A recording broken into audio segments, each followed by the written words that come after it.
सभी लोग नेत्रों को कोमलता से बंद कर देंगे।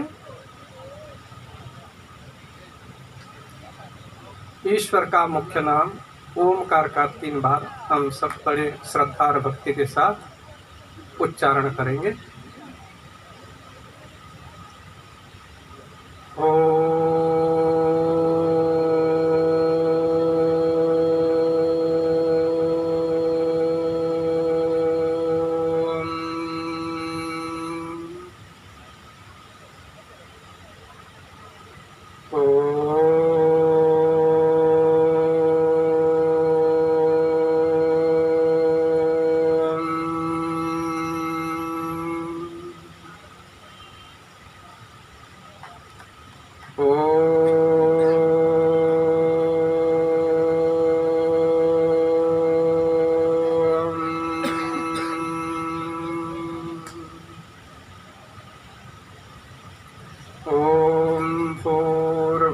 स्वः तत्सवितुर्वरेण्यं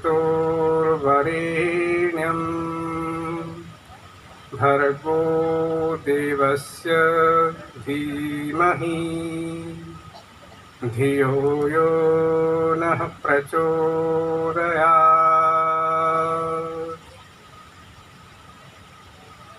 गायत्री मंत्र के जो पद्यावली है उसको मेरे बाद आप लोग बोलेंगे।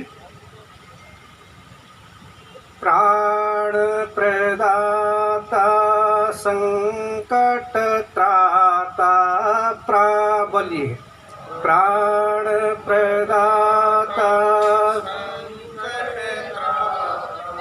प्राण प्रदाता संकट त्राता प्राण प्रदाता संकट त्राता हे सुखदाता ओम हे सुखदाता हे सुखदाता ओम हे सुखदाता ओम सविता माता पिता वरेण्यं सविता माता पिता वरेण्यं सविता माता पिता वरेण्यं सविता माता पिता वरेण्यं भगवन् भ्राता ओम भगवन् भगवन् भ्राता ओम भगवन् ओम तेरा शुद्ध स्वरूप धरे हम तेरा शुद्ध स्वरूप धरे हम तेरा शुद्ध स्वरूप धरे हम तेरा शुद्ध स्वरूप धरे हम धारण धाता ओम धारण धाता धारण धाता ओम धारण प्रज्ञा प्रेरित कर सुकर्म में प्रज्ञा प्रेरित कर सुकर्म में प्रज्ञा प्रेरित कर सुकर्म में प्रज्ञा प्रेरित कर सुकर्म में विश्व विधाता विश्व विधाता विश्व विधाता ओम विश्व विधाता प्राण प्रदाता संकट त्राता प्रदाता संकट त्राता प्राण प्रदाता संकट त्राता प्राण प्रदाता संकट त्राता हे सुखदाता ओम हे सुखदाता हे सुखदाता ओम हे सुखदाता हे सुखदाता ओम।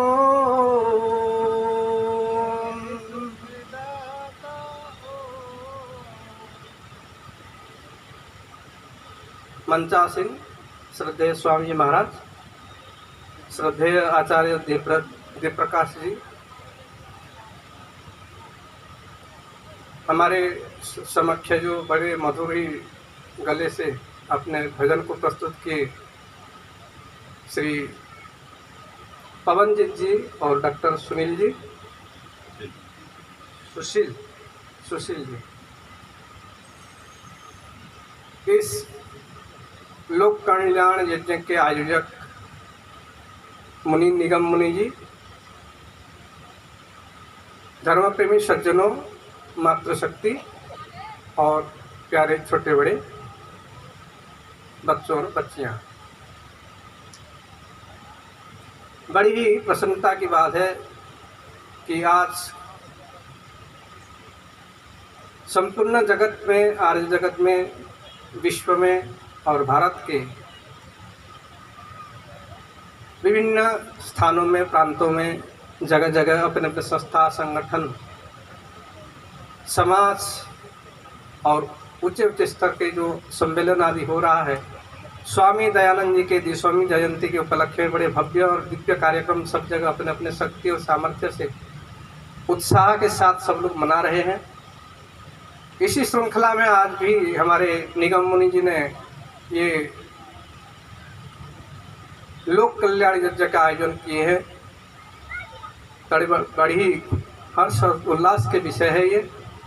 आप पिछले लगभग 2.5-3 घंटा से यहाँ बैठे हैं, सुन रहे हैं यज्ञ की, और ये सब अपने प्रवचन भजन के माध्यम से बहुत सारे बात सुन रखे हैं, सुन लिए हैं। मैं बोलना था और कुछ था, स्वामी जी के अभी एक आदेश आया कि भाई आप, आज पर्व का दिन है। मेरे को पता नहीं था आज कोई पर्व है, तो ये बोले कि आज कौन से पर्व वाले दिन है, कोई पर्व का दिन बताए, करवा चौथ की क्या बताए। तो इसमें सुनने मिलता है कि अपने पत्नी अपने पतिदेव को क्या है, आयुष काम की कामना करती है, लोकाचार अपना कोई विशेष अपने इस प्रकार का ऐतिहासिक पर्व नहीं है, बीच में जुड़ गया है।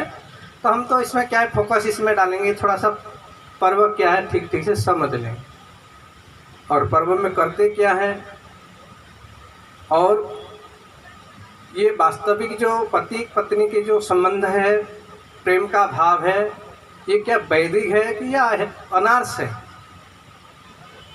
एक अपने स्वामी दयानंद जी ने आर्योदस्य रत्नमाला पुस्तक लिखी है, जिसमें 100 परिभाषाएं हैं।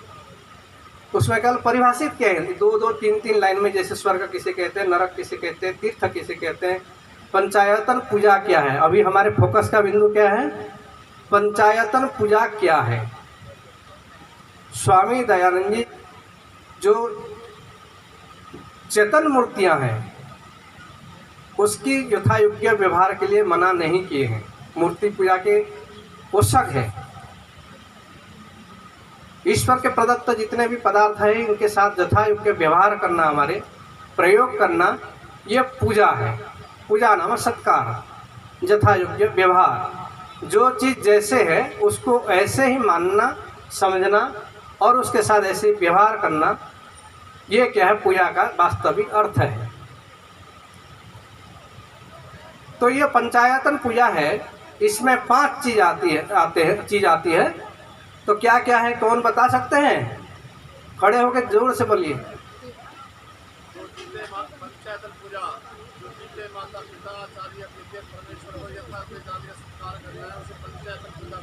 पंचायतन पूजा में माता, पिता, गुरु, अतिथि और जो पति के लिए पत्नी और पत्नी के लिए पति, ये 5 अपने पूजा के पात्र होते हैं। और ये क्या है, मूर्तिमान देव है, सब हमारे साक्षात अपने सामने है और उनसे हमको प्रेरणा और आशीर्वाद मिलता है, सहयोग मिलता है। इसीलिए इनके पूजा यथा योग्य करना चाहिए, विधिवत करना चाहिए, नित्य करना चाहिए,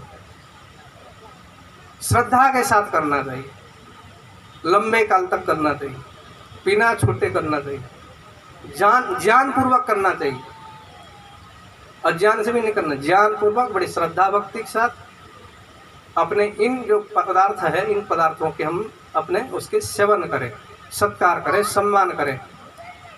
ये पंचायतन पूजा, और यही है अपने मानव जीवन के उद्धार के लिए ये अपने मुख्य कारण भी बनते हैं।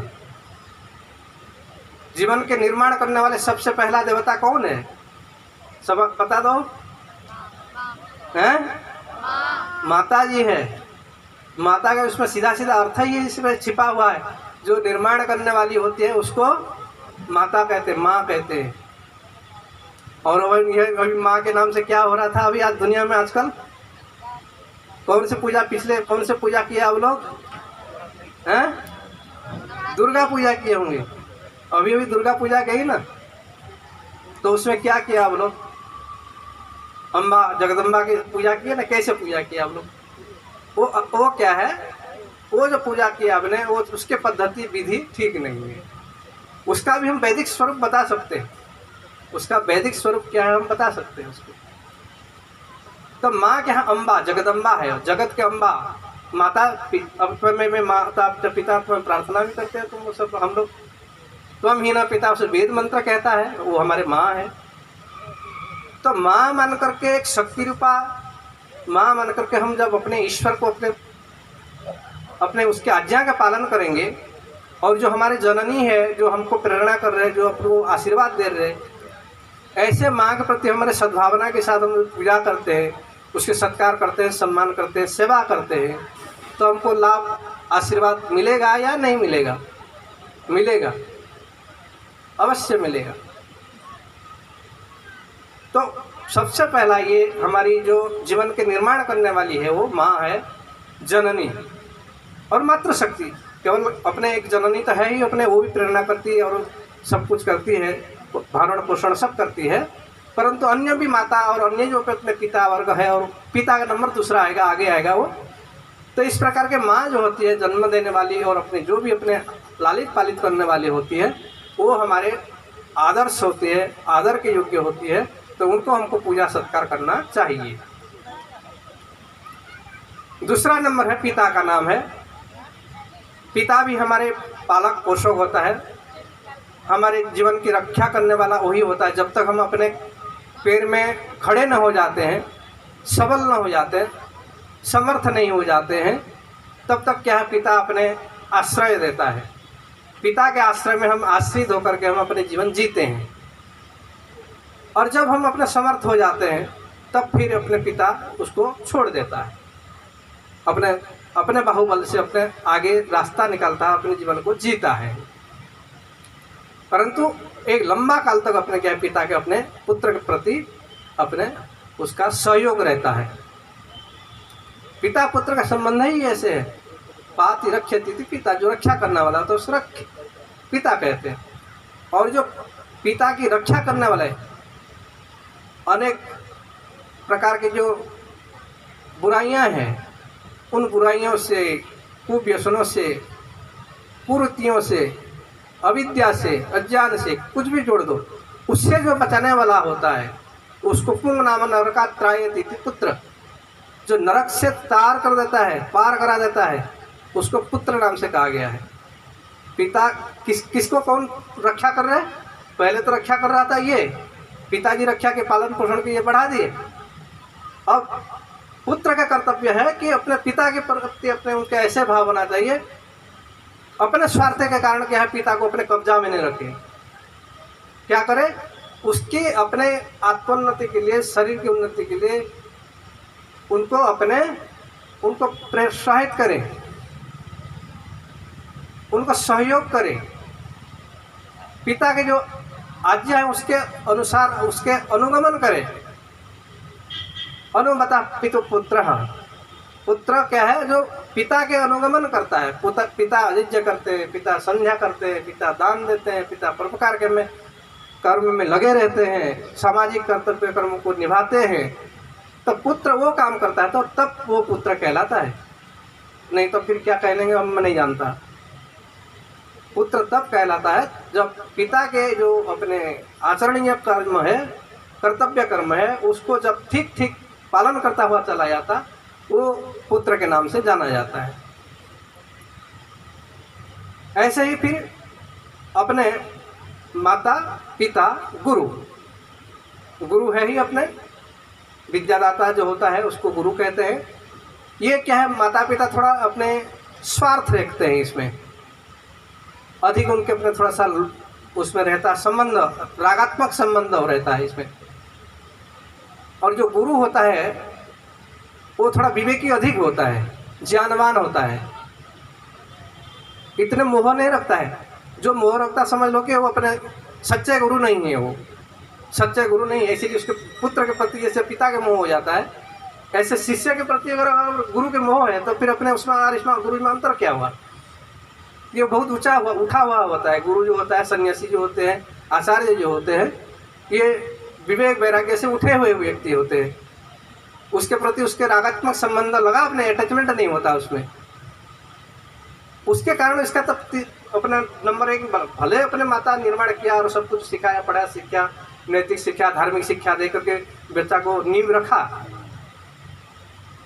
परंतु उतने ज्ञान में केवल उसका अपने कोई भला होने वाला नहीं है। भला होने के लिए फिर गुरु जी के पास जाना ही पड़ता है आगे चल के, और सच्चे विद्या देकर के गुरु के माध्यम से ही अपने ज्ञान विज्ञान की उसकी वृद्धि होती है, और फिर अपने तपस्या करता है, फिर अपने आत्मोन्नति, सामाजिक और जो कहो सब कुछ हो जाते हैं। तो इसीलिए गुरु का स्थान भी बहुत महत्वपूर्ण है। तो ये 3 देवता आप सब सुने हैं। एक अतिथि देव, इसे पंचायतन पूजा में एक अतिथि देव है, उसका भी पूजा सत्कार यथावत करना चाहिए। जो हमारे घर में आते हैं आचार्य, विद्वान, साधु, सन्यासी, संत, उनको जो अपने सामर्थ्य है, उस सामर्थ्य के साथ क्या है, अन्न, भोजन, वस्त्र, मान सम्मान के साथ करना चाहिए सामर्थ्य के अनुसार। और उनसे क्या है, अपने प्रश्नोत्तर के माध्यम से कुछ विद्या प्राप्त करें, कुछ सीखें, कुछ समझें, कुछ अपने घर की समस्याओं को बताएं। आज वो परंपरा नहीं रही, अतिथि परंपरा, और न ऐसे गुरु रहे, न साधु सन्यासी रहे। आज का तो बड़े विडम्बना है, किसी को हमारे जैसे आदमी को भी विश्वास करना मुश्किल पड़ रहे लोगों को, ठीक है ना। आजकल अपने वातावरण ही ऐसे दूषित हो गया है, विषाक्त हो गया है कि किसी को विश्वास के पात्र नहीं रहे हैं। प्राचीन काल में ये सब अपने चातुर्मास से मनाते थे, साधु सन्यासी आते थे, साल भर के डोज दे करके फिर अपने जगह में गुफा में चले जाते थे। वो जो 3-4 महीना, जो 4 दिन, 6 दिन किसी परिवार में जाते थे, वही पूरे साल भर तो उनको अपने क्या है, डोज मिल जाता था। क्या करना, क्या नहीं करना, कैसे रहना, आपस में कैसे रहना, क्या करना, बेटे को कैसे पढ़ाना, सिखाना, लिखाना, दिखाना, शिक्षा के साथ साथ विद्या कैसे पढ़ाना है। शिक्षा एक तो क्या है, बहुत विस्तार क्षेत्र है, और विद्या उसमें से एक भाग है। तो केवल विद्या से भी काम नहीं बनती है, विद्या के साथ साथ शिक्षा के बनती आवश्यकता है। तो ये क्या कौन करता था? अतिथि करते थे, साधु सन्यासी महाराज लोग करते थे, विद्वान आचार्य लोग करते थे, गुरु लोग करते थे। तो ये जो है 4 लोग हो गए। ये 4 के सत्कार तो अपने अवश्य है ही। और 5वां बताया कि पति के लिए पत्नी और पत्नी के लिए पति। अब बताओ, ये सेवा सत्कार बहुत कम देखने मिलता होगा। मेरे तो थोड़ा संबंध नहीं है परिवारजनों से, और मैं भी घर से ऐसे बहुत लंबे काल से हम अपने छोड़ रखे हैं। तो ऐसे कोई है कि जो अपने पति पत्नी के मन में ऐसे प्रेम भाव बने रहे, त्याग का भावना बने रहे, और सेवा आदि के अपने भाव बनी रहे? हाँ, तो सेवा करें ठीक है ना। तो इस भावना से एक दूसरे के प्रति सहयोग के भाव, स्वभाव, प्रेम के भाव तब बनेगा एक के प्रति, जिसके एक के प्रति आपके परस्पर में जितने त्याग के भाव हो, आपके प्रति एक दूसरे पिता पुत्र के प्रति हो, या पति पत्नी के प्रति हो, या गुरु आचार्य के प्रति हो, या किसी के प्रति जो भी अपने जुड़ाव है, जो भी हमारे संबंध है, रिश्ते हैं, अगर एक दूसरे के प्रति हमारे जब तक सामने के वाले हमारे प्रति त्याग नहीं है, सामने के वाले हमारे कुछ अपने दे नहीं रहे, तो सामने वाला क्या है, इतने संबंध नहीं बनाएगा, प्रेम का भाव नहीं रखेगा। और एक दूसरे के प्रति जब अपने त्याग के भाव जितने जितने अपने अच्छे रखते हैं, अधिक से अधिक रखते हैं, उतने संबंध भी अपने घनिष्ठ होता है। तो प्रेम के शर्त क्या है, त्याग। बिना त्याग के प्रेम के अपने हम कल्पना भी नहीं कर सकते। एक दूसरे के सहयोग की भावना, जो इसको मैं विस्तार नहीं करता हूँ, समय बहुत हो गया होगा, 12 होने जा रहा है, 11:30 होने जा रहे हैं महाराज जी के भी कार्यक्रम में। अभी रुको है थोड़ा, 2-4 मिनट रुको, बैठो। तो ये पति पत्नी के में जो स्वभाव के भाव बता रहा था, एक दूसरे के प्रति प्रेम का भाव तब होगा, एक परिस्थिति दूसरे त्याग के भाव। पतिदेव तब बीमार पड़ गए तो ठीक है भाई, अपने सेवा तो हो जाए, अपने गर्म पानी में पहुंच रहे, मालिश भी हो रहे, और भी व्यवस्था, कपड़े भी धो धो के पहना ले रहे। और जब पत्नी भी अपने बीमार हो जाए तो किसके कौन करेगा? वो बच्चे तो छोटे छोटे हैं, बीमार है, बुखार है, सिर दर्द है, पेट दर्द है, उसको आप अपने उस समय अपने ध्यान नहीं देते, तो फिर क्या होगा आगे के चल के? आपके प्रति प्रेम का भाव रखेगी? वो नहीं रहेगी। बस एक औपचारिक होता है, थोड़ा सा अपने सामंजस्य बनाना होता है, तो थोड़ा सा तो रहता है। बाकी एक दूसरे के प्रति इस प्रकार के हमें भाव रखना चाहिए। स्त्री के प्रति पुरुष, पुरुष के प्रति स्त्री, ऐसे भाव रखेंगे तो वो स्वर्गमय जीवन जिएंगे। वो परिवार क्या है, सुखी समृद्ध रहेगा। परिवार इसीलिए तो कहते हैं ना, एक दूसरे का आपको वर्ण कर रखे, स्वीकार कर रखे, आप अपना रखे हैं। ये मेरे बेटा है, ये मेरी पत्नी है, ये मेरे पुत्र है, ये मेरे दादा है, ये मेरे चाचा है, आपने अपना रखे हैं। हम अपने नहीं बता रहे कि ये आपके चाचा है, आप स्वयं अपने स्वीकार कर रखे, ये माँ, ये मेरी माँ है। तो माँ है तो फिर माँ के लिए आपको क्या करना है वो भी तो समझो थोड़ा सा। आपके कर्तव्य कर्म क्या है माँ के प्रति, पिता के प्रति आपके कर्तव्य कर्म क्या है? और वो सिखाएंगे कौन? माता पिता पहले सिखाएंगे, नमस्ते करना आदि आदि जो भी है। तो ये जब हम करते हैं तब हमने परिवार में क्या सुख समृद्धि को, वो परिवार क्या स्वर्गमय हो जाता है। स्वर्ग मतलब सुख विशेष, एक प्रति को देखते हुए प्रेम के भाव, मुस्कुराहट, ठीक है ना, सुख के भाव, आशीर्वाद के भाव जब रहेगा परिवार में, तब क्या है, वो परिवार सुखी रहेंगे। नहीं तो फिर ऐसे एक दूसरे के देख के बने बेमनस्य के भाव बना रहेगा, खिन्न रहेंगे, विचलित रहेंगे, दुखी रहेंगे, संतप्त रहेंगे, हा करते रहेंगे, बाईपास चले जाएंगे। इधर से पतिदेव आ रहा तो पतिदेव उधर से बस करो, अपने जो करना करो भाई, ठीक है ना। तो ये इसीलिए हमें अपने जीवन में इन बातों पर ध्यान रखना चाहिए। तो ये पंचायतन पूजा के में थोड़ा सा हाईलाइट में रख दिए। ऐसे पूजा के भी बहुत विस्तार है उसका, जिसमें पूजा अर्थात पर्व, जिसमें हमारे एक दूसरे के प्रति उत्साह प्रेरणा का अपने संचार होता है, एक दूसरे के पालन पोषण के अपने भाव बनता है। हमारे अंदर जो कमियां हैं उस कमियों को पूर्ण करना होता है। अविद्या, अज्ञान, लोभ, काम, क्रोध, लोभ, मोह आदि आदि जितने भी चीज़ें हैं, ये हमारे अंदर कमी है, तो उस कमी को पूरा करना है। परिवार में कई कमी है तो परिवार के कमियों को पूरा करना है। अपने सामाजिक कर्तव्य जो है उस सामाजिक कर्तव्य का भी निर्वहन करना चाहिए। ये पर्व संकेत करता है। और ये पर्व के दिनों में क्या है, उसको प्रेरणा लेना चाहिए। वो सुप्रेरणा उत्सव क्या है, उत्सव कहते हैं अपने जिसमें प्रेरणा हमको मिलती है। और उत्सव के दिन हम अपने बड़े उल्लास के साथ अपने उस दिन हमको क्या है, प्रेरणा लेना चाहिए, सीख लेना चाहिए। और पर्व तो है ही अपने जो कमियां को पूर्ण करता है। पिपरति पालयति पूरयति जनान आनंदेन सह पर्व, जो आनंद से भरपूर कर देता है, पूर्ण कर लेता है, उसको क्या है, पर्व कहते हैं। संजय जी को मैंने भूल गया था, संबोधन करना भी भूल गया था, तो संजय जी का भी बहुत बहुत धन्यवाद। दोबारा खड़े हो गए हैं, फिर नहीं तो नाराज भी हो सकते हैं। इसी शब्दों के साथ ओम सम। बहुत ही सुंदर मार्गदर्शन किया।